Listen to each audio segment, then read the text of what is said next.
स्वामिनाथ करुणाकर दीनबन्धो श्री पार्वती समुख पंकज पद्मबन्धो श्री सादिदेव गणपूजित पाद पद्मा वल्ली सनाद मम देहि करावलम्बम् देवादिदेवनुत देवगणादिनाथा देवेन्द्र वन्द्य मृदु पंकज मंजुपादा देवर्षि नारद मुनीन्द्र सुगीत कीर्ते वल्ली सनाथ मम देहि करावलम्बम् नित्यान्नदान निरताखिल रोगहारिन् तस्मात् प्रदान परिपूरित भक्त कामा श्रुत्यागम प्रणव वाच्य निज स्वरूपा वल्ली सनाद मम देहि करावलम्बम् क्रौञ्चा सुरेन्द्र परिखण्डन शक्ति शूला पाशादिशस्त्र परिमण्डित दिव्य पाने श्रीकुण्डली सधर तुण्ड सिखीन्द्र वाहा वल्ली सनाद मम देहि करावलम्बम् देवादिदेव रथमण्डल मध्य वेद्या देवेन्द्र पीठ नगरं दृढचापहस्तम् शूरं निहत्य सुरकोटिभिरीड्यमाना वल्ली सनाद मम देहि करावलम्बम् हारादिरत्नमणियुक्त किरीटहारा केयूरकुण्डल लसत्कवचाभिरामम् हे वीरतारक जयामर बृन्दवन्द्या वल्ली सनाद मम देहि करावलम्बम् पञ्चाक्षरादि मनुमन्त्रित गाङ्गतोयैः पञ्चामृतैः प्रमुतेन्द्र मुखैर्मुनीन्द्रैः पट्टाभिषिक्त हरियुक्त परासनाथा वल्ली सनाथ मम देहि करावलम्बम् श्रीकार्तिकेय करुणामृत पूर्ण दृष्ट्या कामादिरोग कलुषीकृत दुष्ट चित्तम् सिक्त्वा तु मामव कलाधर कान्ति कान्त्या वल्ली सनाथ मम देहि करावलम्बम् सुब्रह्मण्याष्टकं पुण्यं ये पठन्ति द्विजोत्तमाः ते सर्वे मुक्तिमायन्ति सुब्रह्मण्य प्रसादतः सुब्रह्मण्यष्टकमिदं प्रातरुद्धाय यः पठेत् कोटिजन्म कृतं पापं तत्क्षणादेव नश्यति इति श्री सुब्रह्मण्याष्टकम्।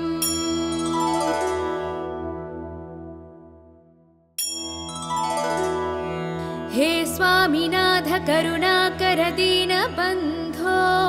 श्री पार्वती समुख पंकज पद्मबन्धो श्री सादिदेव गणपूजित पाद पद्मा वल्ली सनाद मम देहि करावलम्बम् देवादिदेवनुत देवगणादिनाथा देवेन्द्र वन्द्य मृदु पंकज मंजुपादा देवर्षि नारद मुनीन्द्र सुगीत कीर्ते वल्ली सनाथ मम देहि करावलम्बम् नित्यान्नदान निरताखिल रोगहारिन् तस्मात् प्रदान परिपूरित भक्त कामा श्रुत्यागम प्रणव वाच्य निज स्वरूपा वल्ली सनाद मम देहि करावलम्बम् क्रौञ्चा सुरेन्द्र परिखण्डन शक्ति शूला पाशादिशस्त्र परिमण्डित दिव्य पाने श्रीकुण्डली सधर तुण्ड सिखीन्द्र वाहा वल्ली सनाद मम देहि करावलम्बम् देवादिदेव रथमण्डल मध्य वेद्या देवेन्द्र पीठ नगरं दृढचापहस्तम् शूरं निहत्य सुरकोटिभिरीड्यमाना वल्ली सनाद मम देहि करावलम्बम् हारादिरत्नमणियुक्तकिरीटहार केयूरकुण्डललसत्कवचाभिरामम् हे वीरतारक जयामरबृन्दवन्द्या वल्ली सनाथ मम देहि करावलम्बम् पञ्चाक्षरादिमनुमन्त्रितगाङ्गतोयैः पञ्चामृतैः प्रमुतेन्द्रमुखैर्मुनीन्द्रैः पट्टाभिषिक्तहरियुक्तपरासनाथा वल्ली सनाथ मम देहि करावलम्बम् श्रीकार्तिकेय करुणामृतपूर्णदृष्ट्या कामादिरोगकलुषीकृतदुष्टचित्तम् सिक्त्वा तु मामवकलाधरकान्तिकान्त्या वल्ली सनाथ मम देहि करावलम्बम् सुब्रह्मण्याष्टकं पुण्यं ये पठन्ति द्विजोत्तमाः ते सर्वे मुक्तिमायन्ति सुब्रह्मण्य प्रसादतः सुब्रह्मण्यष्टकमिदं प्रातरुद्धाय यः पठेत् कोटिजन्मकृतं पापं तत्क्षणादेव नश्यति इति श्री सुब्रह्मण्याष्टकम्।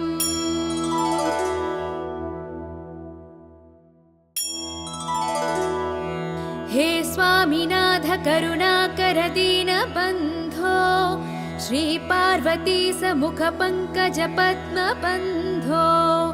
श्रीसादिदेव गणपूजित पादपद्मा वल्ली सनाथ मम देहि करावलम्बम् देवादिदेवनुत देवगणादिनाथा देवेन्द्रवन्द्य मृदु पंकज मञ्जुपादा देवर्षि नारद मुनीन्द्र सुगीत कीर्ते वल्ली सनाथ मम देहि करावलम्बम् नित्यान्नदान निरताखिल रोगहारिन् तस्मात् प्रदान परिपूरित भक्त कामा श्रुत्यागम प्रणव वाच्य निज स्वरूपा वल्ली सनाथ मम देहि करावलम्बम् क्रौञ्चासुरेन्द्र परिखण्डन शक्तिशूला पाशादिशस्त्र परिमण्डित दिव्यपाने श्रीकुण्डलीसधर तुण्ड शिखीन्द्रवाहा वल्ली सनाथ मम देहि करावलम्बम् देवादिदेव रथमण्डल मध्य वेद्या देवेन्द्रपीठनगरं दृढचापहस्तम् शूरं निहत्य सुरकोटिभिरीड्यमाना वल्ली सनाथ मम देहि करावलम्बम् हारादिरत्नमणियुक्तकिरीटहार केयूरकुण्डललसत्कवचाभिरामम् हे वीरतारक जयामरबृन्दवन्द्या वल्ली सनाथ मम देहि करावलम्बम् पञ्चाक्षरादिमनुमन्त्रितगाङ्गतोयैः पञ्चामृतैः प्रमुतेन्द्रमुखैर्मुनीन्द्रैः पट्टाभिषिक्तहरियुक्तपरासनाथा वल्ली सनाथ मम देहि करावलम्बम् श्रीकार्तिकेय करुणामृतपूर्णदृष्ट्या कामादिरोगकलुषीकृतदुष्टचित्तम् सिक्त्वा तु मामवकलाधरकान्तिकान्त्या वल्ली सनाथ मम देहि करावलम्बम् सुब्रह्मण्याष्टकं पुण्यं ये पठन्ति द्विजोत्तमाः ते सर्वे मुक्तिमायन्ति सुब्रह्मण्य प्रसादतः सुब्रह्मण्यष्टकमिदं प्रातरुद्धाय यः पठेत् कोटिजन्मकृतं पापं तत्क्षणादेव नश्यति इति श्री सुब्रह्मण्याष्टकम्।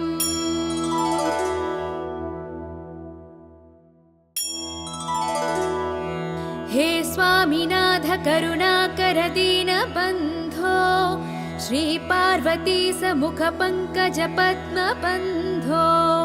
श्रीसादिदेव गणपूजितपादपद्मा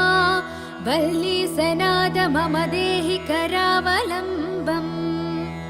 देवादिदेवनुत देवगणादिनाथा देवेन्द्रवन्द्य मृदुपङ्कजमञ्जुपादा देवर्षि नारद मुनीन्द्र सुगीतकीर्ते वल्ली सनाथ मम देहि करावलम्बम् नित्यान्नदान निरताखिल रोगहारिन् तस्मात् प्रदान परिपूरित भक्त कामा श्रुत्यागम प्रणववाच्य निज स्वरूपा वल्ली सनाद मम देहि करावलम्बम् क्रौञ्चासुरेन्द्र परिखण्डन शक्तिशूला पाशादिशस्त्र परिमण्डित दिव्यपाने श्रीकुण्डलीसधरतुण्ड शिखीन्द्रवाहा वल्ली सनाद मम देहि करावलम्बम् देवादिदेव रथमण्डल मध्य वेद्या देवेन्द्रपीठनगरं दृढचापहस्तम् शूरं निहत्य सुरकोटिभिरीड्यमाना वल्ली सनाद मम देहि करावलम्बम् हारादिरत्नमणियुक्त किरीटहारा केयूरकुण्डललसत्कवचाभिरामम् हे वीरतारक जयामर बृन्दवन्द्या वल्ली सनाद मम देहि करावलम्बम् पञ्चाक्षरादिमनुमन्त्रित गाङ्गतोयैः पञ्चामृतैः प्रमुतेन्द्रमुखैर्मुनीन्द्रैः पट्टाभिषिक्त हरियुक्त परासनाथा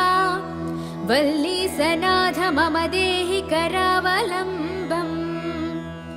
श्रीकार्तिकेय करुणामृत पूर्ण दृष्ट्या कामादिरोग कलुषीकृत दुष्ट चित्तम् सिक्त्वा तु मामवकलाधर कान्ति कान्त्या वल्ली सनाथ मम देहि करावलम्बम् सुब्रह्मण्याष्टकं पुण्यं ये पठन्ति द्विजोत्तमाः ते सर्वे मुक्तिमायन्ति सुब्रह्मण्य प्रसादतः सुब्रह्मण्यष्टकमिदं प्रातरुद्धाय यः पठेत् कोटिजन्म कृतं पापं तत्क्षणादेव नश्यति इति श्री सुब्रह्मण्याष्टकम्।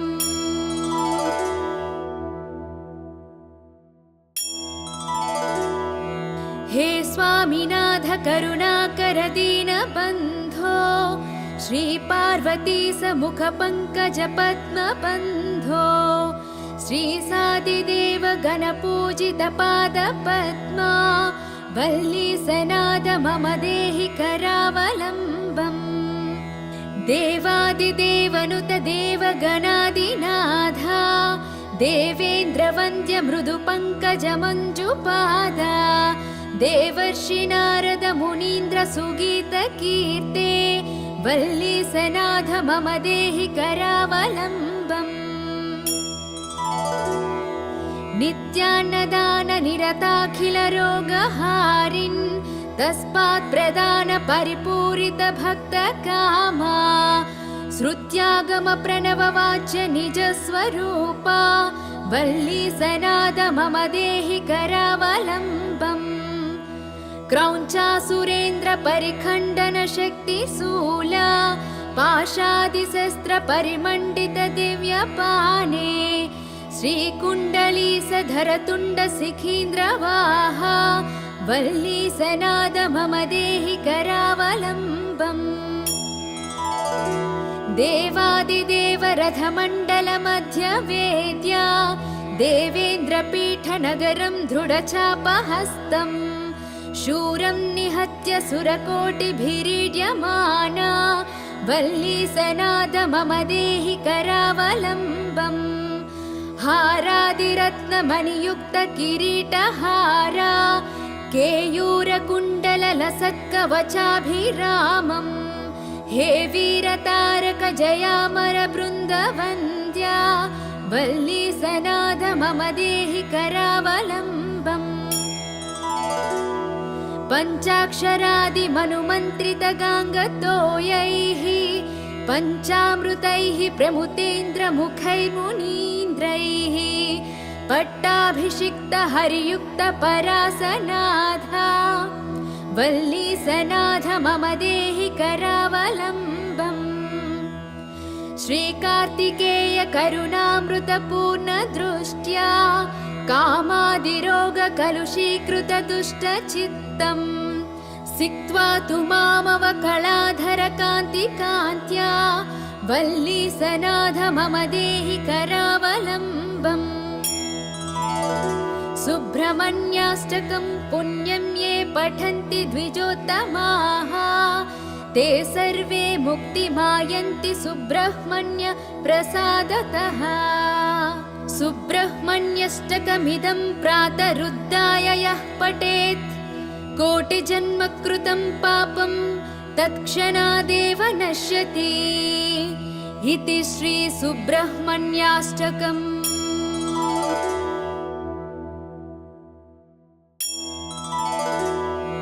हे स्वामिनाथ करुणाकर दीनबन्धो श्री पार्वती समुख पंकज पद्मबन्धो श्री सादिदेव गणपूजित पाद पद्मा वल्लीसनाथ मम देहि करावलम्बम् देवादिदेवनुत देवगणादिनाथा देवेन्द्रवन्द्य मृदु पंकज मञ्जुपादा देवर्षि नारद मुनीन्द्र सुगीत कीर्ते वल्लीसनाथ मम देहि करावलम्बम्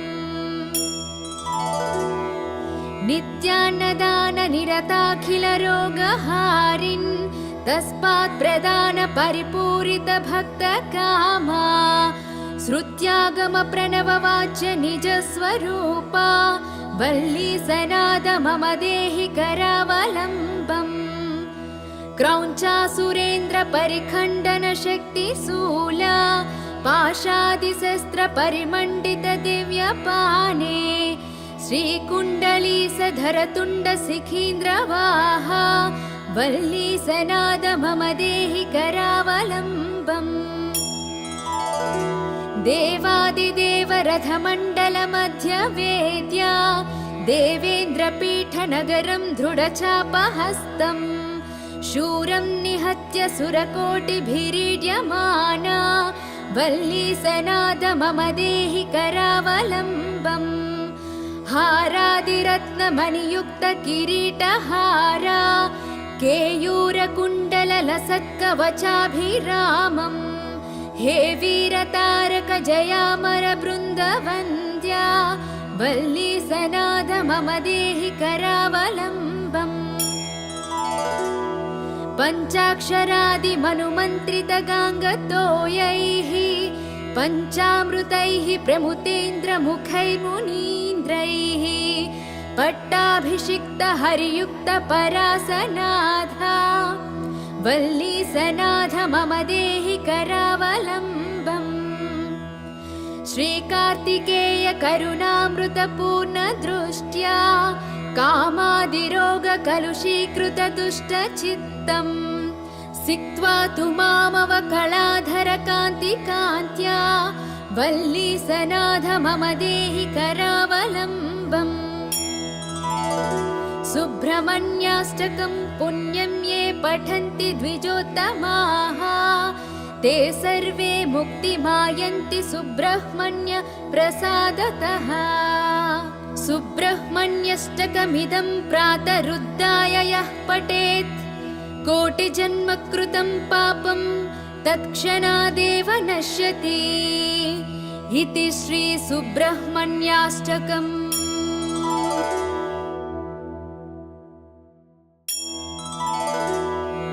हे स्वामिनाथ करुणाकर दीनबन्धो श्री पार्वती समुख पंकज पद्मबन्धो श्री सादिदेव गणपूजित पाद पद्मा वल्लीसनाद मम देहि करावलम्बम् देवादिदेवनुत देवगणादिनाथा देवेन्द्रवन्द्य मृदुपङ्कजमञ्जुपादा देवर्षि नारद मुनीन्द्र सुगीतकीर्ते वल्लीसनाथ मम देहि करावलम्बम् नित्यान्नदान निरताखिल रोगहारिन् तस्मात् प्रदान परिपूरित भक्त कामा श्रुत्यागम प्रणव वाच्य निज स्वरूपा वल्लीसनाद मम देहि करावलम्बम् क्रौञ्चासुरेन्द्र परिखण्डन शक्तिशूला पाशादिशस्त्र परिमण्डित दिव्यपाने श्रीकुण्डलीसधर तुण्ड शिखीन्द्रवाहा वल्लीसनाद मम देहि करावलम्बम् देवादिदेव रथमण्डल मध्य वेद्या देवेन्द्रपीठनगरं दृढचापहस्तम् शूरं निहत्य सुरकोटिभिरीड्यमाना वल्लीसनाद मम देहि करावलम्बम् हारादिरत्नमणियुक्त किरीटहारा केयूरकुण्डललसत्कवचाभिरामम् हे वीरतारक जयामर बृन्दवन्द्या वल्लीसनाद मम देहि करावलम्बम् पञ्चाक्षरादिमनुमन्त्रित गाङ्गतोयैः पञ्चामृतैः प्रमुतेन्द्रमुखैर्मुनीन्द्रैः पट्टाभिषिक्त हरियुक्त परासनाथा वल्लीसनाथ मम देहि करावलम्बम्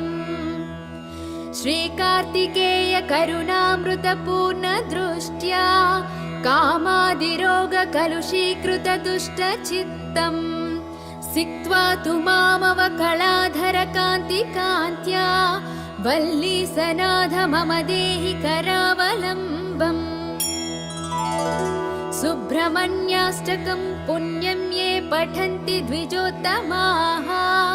ते सर्वे मुक्तिमायन्ति सुब्रह्मण्य प्रसादतः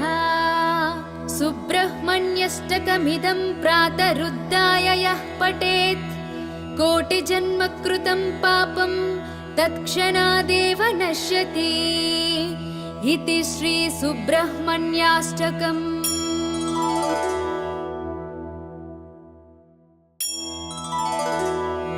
हे स्वामिनाथ करुणाकर दीनबन्धो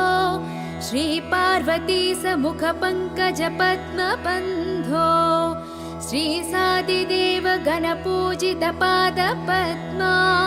वल्लीसनाद मम देहि करावलम्बम् देवादिदेवनुत देवगणादिनाथा देवेन्द्रवन्द्य मृदुपङ्कज मञ्जुपादा देवर्षि नारद मुनीन्द्र सुगीतकीर्ते वल्लीसनाथ मम देहि करावलम्बम् नित्यान्नदान निरताखिल रोगहारिन् तस्मात् प्रदान परिपूरित भक्त कामा श्रुत्यागम प्रणव वाच्य निज स्वरूपा वल्लीसनाद मम देहि करावलम्बम् क्रौञ्चासुरेन्द्र परिखण्डन शक्तिशूला पाशादिशस्त्र परिमण्डित दिव्यपाने श्रीकुण्डलीसधर तुण्ड शिखीन्द्रवाहा वल्लीसनाद मम देहि करावलम्बम् देवादिदेव रथमण्डल मध्य वेद्या देवेन्द्रपीठनगरं दृढचापहस्तम् शूरं निहत्य सुरकोटिभिरीड्यमाना वल्लीसनाद मम देहि करावलम्बम् हारादिरत्नमणियुक्त किरीटहारा केयूरकुण्डललसत्कवचाभिरामम् हे वीरतारक जयामर बृन्दवन्द्या वल्लीसनाद मम देहि करावलम्बम् पञ्चाक्षरादिमनुमन्त्रितगाङ्गतोयैः पञ्चामृतैः प्रमुतेन्द्रमुखैर्मुनीन्द्रैः पट्टाभिषिक्तहरियुक्तपरासनाथा वल्लीसनाथ मम देहि करावलम्बम्। श्रीकार्तिकेय करुणामृतपूर्णदृष्ट्या कामादिरोगकलुषीकृतदुष्टचित्तम् सिक्त्वा तु मामवकलाधरकान्तिकान्त्या वल्लीसनाथ मम देहि करावलम्बम्। सुब्रह्मण्याष्टकं पुण्यं ये पठन्ति द्विजोत्तमाः ते सर्वे मुक्तिमायन्ति सुब्रह्मण्य प्रसादतः। सुब्रह्मण्यष्टकमिदं प्रातरुद्धाय यः पठेत् कोटिजन्मकृतं पापं तत्क्षणादेव नश्यति इति श्री सुब्रह्मण्याष्टकम्।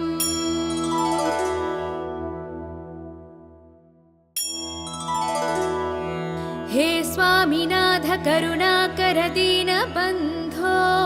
श्रीपार्वती समुख पंकज पद्मबन्धो